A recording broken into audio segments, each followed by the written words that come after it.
Hi friends, welcome back my channel iSmart creative news. First నా channel చూసుకుంటే like share subscribe చేయాలి. So ఇప్పుడు కళ్యాణ్ గురించి లేటెస్ట్ న్యూస్ అయితే చూసేద్దాం. కళ్యాణ్ వచ్చేసి ఇప్పుడు ఒక వెబ్ సిరీస్లో చేయబోతున్నాడు. అది వచ్చేసి త్వరలో రిలీజ్ అవబోతుంది. ఆ వెబ్ సిరీస్ స్టార్ట్ అయిన వెంటనే దాని గురించి న్యూస్ ఇస్తారా, లేకపోతే దాని గురించి పోస్టర్ రిలీజ్ చేసినప్పుడు ఇస్తారా అనేది మనకు తెలియాల్సింది. ప్లస్ కళ్యాణ్ జోడీ 2 బిగ్ బాస్ జోడీ 2లో తను పింకీని పడేసిన తర్వాత ఇంకా అసలు సోషల్ మీడియాలో రాలేదు. అంటే ఇప్పుడు దగ్గర దగ్గర 1 వీక్ అవుతుంది రాలేదు. అసలు ఏం జరుగుతుంది? కళ్యాణ్ ఎందుకు ఎక్కడ కనిపించట్లేదు అని చెప్పి చాలామంది రూమర్స్ కూడా స్ప్రెడ్ చేస్తున్నారు. ప్లస్ కొంతమందయితే తనూజ బర్త్‌డేకి కూడా రాలేదు. అంటే తను అసలు నిజమైన ఫ్రెండేనా? కనీసం బర్త్‌డేకి కూడా వెళ్లి విష్ కూడా చేయడని చెప్పి అంటున్నారు.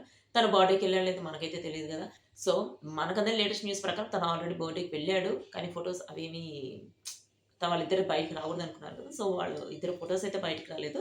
తనైతే బర్త్‌డేకి వెళ్ళాడట. బర్త్‌డేకి వెళ్ళి తనుజ బర్త్‌డేకి 10 మినిట్స్ ఉండి వచ్చాడట. ప్లస్ తనకి ఫుల్ ఫీవర్. కొంతమంది నాకు మెసేజ్ పెట్టిందేంటంటే, కళ్యాణ్‌కి ఫుల్ ఫీవర్. సో, తను రెస్ట్ తీసుకున్నాడని చెప్పి పెట్టారు. బట్ తను వచ్చి చెప్తేనే తెలుస్తుంది ఇంతకాలం ఎందుకు యాక్టివ్‌గా లేడు సోషల్ మీడియాలో అనేది. ఎందుకంటే 'బిగ్ బాస్' సీజన్ 9 విన్నర్ అయిన తర్వాత తను ప్రతిరోజు ఏదో ఒక పోస్ట్ పెడుతూనే ఉన్నాడు. తను ఎక్కడికి వెళ్ళేది, ఏ ఈవెంట్‌కెళ్ళేది, ఏ ప్రోగ్రామ్‌కెళ్ళేది ప్రతి ఒక్కటి పెడుతూనే ఉన్నాడు. అంటే మూవీస్‌కి సంబంధించి ప్రమోషన్‌కి వెళ్ళినా పెట్టాడు. ఎక్కడికి వెళ్తుంది పెడుతూనే ఉన్నాడు. ప్లస్ యాడ్స్ ఇస్తూనే ఉన్నాడు.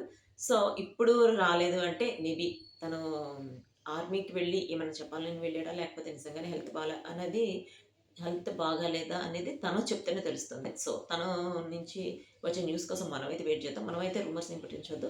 ప్లస్ తనూజ, కళ్యాణ్ మళ్ళీ ఇంకొక ఈవెంట్‌కొస్తారంటే ఉగాదికి సంబంధించిన ఈవెంట్‌కి ఆల్రెడీ దానికి సంబంధించిన షూటింగ్ కూడా అయిపోయింది. బట్ ఇప్పుడు వచ్చేవాళ్ళైతే ముందే ఇప్పుడు మనకు న్యూస్ అయితే వచ్చేది. ఇప్పటి వరకైతే ఏం న్యూస్ లేదు. అంటే వాళ్ళిద్దరైతే వస్తున్నారో మనకు తెలీదు. ఇవాళ వుమెన్స్ డే కదా! సో, అందరికి happy women's day. Women's day రోజు మన తనూజ వచ్చేసి ఎక్కడికి వెళ్తుందో ఆల్రెడీ తను చెప్పింది కదా! ఆహ్, వుమెన్స్ డే రోజు తనూజ వచ్చేసి శ్రీకాకుళం వెళ్తుంది అని చెప్పారు కదా! బట్ ఇప్పుడు ఇక్కడ ఉన్న సిట్యుయేషన్ ప్రకారం వెళ్తుందో లేదా అక్కడ ఆహ్, చూడాలి. అంటే వెళ్ళేట్టయితే ఇప్పటికి ఆల్రెడీ న్యూస్ కూడా స్ప్రెడ్ అయిపోయేది. ఇప్పటి వరకు వుమెన్స్ డే రోజు తనూజని చూడొచ్చు. శ్రీకాకుళం రండి. ఎవరైనా ఫ్యాన్స్ తను మీటప్ అనుకుంటే శ్రీకాకుళం రండి అని చెప్పి కూడా మాధురి మెసేజ్ పెట్టింది కదా! సో, చూద్దాం. అంటే తను ఇప్పుడున్న సిట్యుయేషన్ ప్రకారం తను బయటకొస్తుందో లేదో తెలీదు తనుజ. బట్ చూద్దాం. తను వెళ్తే తనకు సంబంధించిన ఫోటోస్, వీడియోస్ కూడా వైరల్ అయిపోతాయి. ప్లస్ కళ్యాణ్ కూడా ఎక్కడికి వెళ్ళాడనేది త్వరలో మనకి న్యూస్ అయితే తెలుస్తుంది. సో, ఇదొచ్చేసి కళ్యాణ్‌కి సంబంధించిన latest updates. See you next video.